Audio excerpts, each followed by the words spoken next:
तो दोस्तों power star Pawan Singh का बहुत बड़ा गाना आने वाला है और बहुत जल्द रिलीज होगा। और कब रिलीज होगा सब कुछ बताने वाला हूँ, आप लोग वीडियो को लास्ट तक देखें। तो बता दे भाई, पावर स्टार पवन सिंह का एक गाना आ रहा है जिस गाने का नाम है राजा रंगदार, जो कि पवन सिंह काफी खतरनाक लुक में नजर आ रहे हैं। और भाई ये गाना बहुत ही जबरदस्त है, बहुत तगड़ा गाना है, रंगदारी गाना है। और भाई पवन सिंह और खुशी कक्कड़ इसमें काम किए हैं और बहुत बड़ा चैनल जो कि बद्री झा के चैनल से आ रहा है।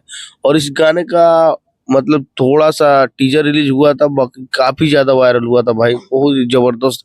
पवन सिंह संजय दत्त के लुक में नजर आ रहे थे, जो सिगार पीते हुए भाई, काफी तगड़ा मतलब लुक था पावर स्टार पवन सिंह का इस। तो अभी आज इसका फुल अपडेट आएगा, कब ये गाना रिलीज होगा भाई। ये गाना आज मुमकिन शाम तक ये गाना का टीजर आएगा और ये गाना कल फ्राइडे को रिलीज होगा 7 बज के कुछ। जैसे अपडेट आएगा इस गाने का रिलीज डेट सब कुछ लेके आऊंगा एक दूसरे वीडियो में।